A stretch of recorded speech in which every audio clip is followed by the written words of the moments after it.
were asking you about racism and whether it was a problem in America, and you were saying it's a problem all over the world. That it racism. was, right, and so we were rudely interrupted. All right. So I wanted to ask you, what is racism? I see racism as a factor that exists when an individual or a business or any other entity decides whether a person is qualified or is not qualified solely on account of their race, or should be a victim of violence or economic inequity, or whether that person should have the right to vote or other political rights solely on account of their race, or where race is a factor even if it is not the only factor. Good, very good point. Whether it's expressed in words or deeds or both. Whether it's expressed in policy or practice or both. If you conclude that somebody has bad character because they're black, that would be racism? If that's a stereotype, in other words, it's a generalization, right. It's a negative, it's a pejorative. And yes, if you decide solely on account of someone's race that they have a bad character, obviously that's racist. And if you conclude that somebody has bad character because they're white, it would also be racist, right?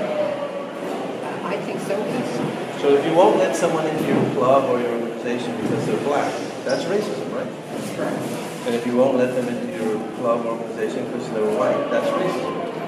I would agree. So can a white congressman become a voting member of the Congressional Black Caucus? You would have to ask the Congressional Black Caucus. I don't know what their rules are. Yeah, well, I've asked and interviewed many of them, at least 5, and they've all informed me that a white congressman cannot become a voting member of the Congressional Black Caucus. So wouldn't that be a racist policy? I think they should allow someone in, even if they are not. I agree with you wholeheartedly, because if not, they're using race as a factor to evaluate the merits of entry into an organization. I'll give you an example. Some people say that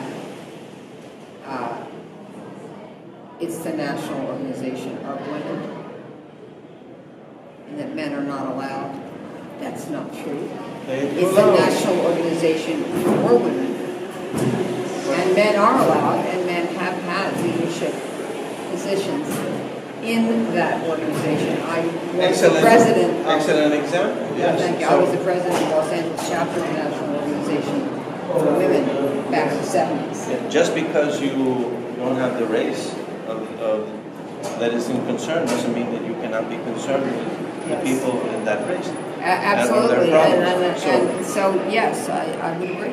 So, do affirmative action programs where in the universities they give extra credit or points to black people, black applicants, is that using race as a factor to evaluate the merits of entry into that university? The Supreme Court has upheld affirmative action, and I support affirmative action, because we can't ignore the fact that we've had a history of discrimination against African Americans, against Latinos, against some minority groups, against women.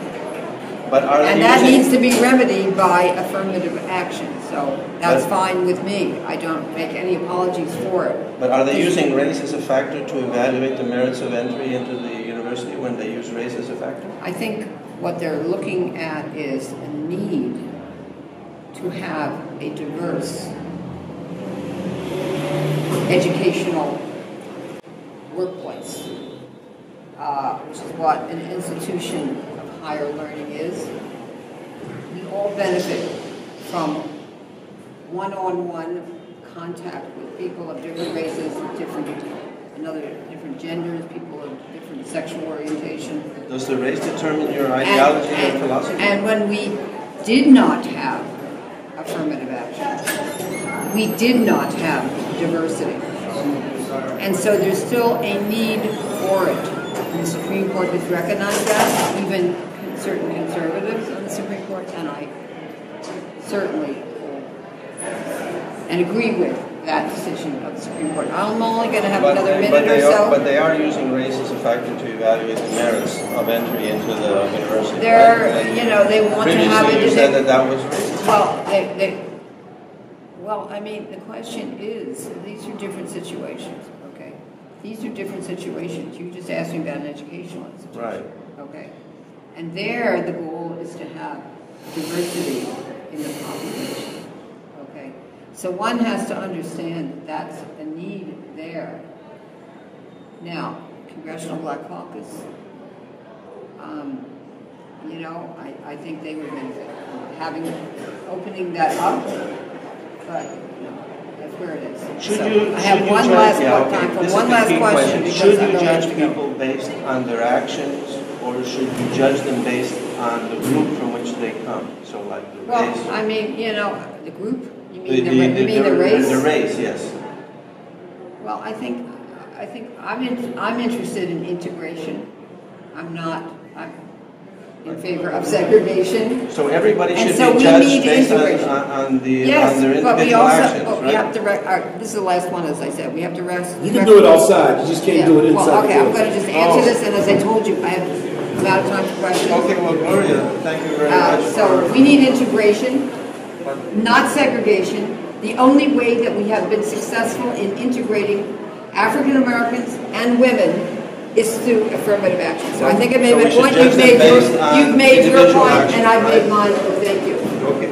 Okay. Thank you, ma'am. All right. Okay. Any recordings waiting for you?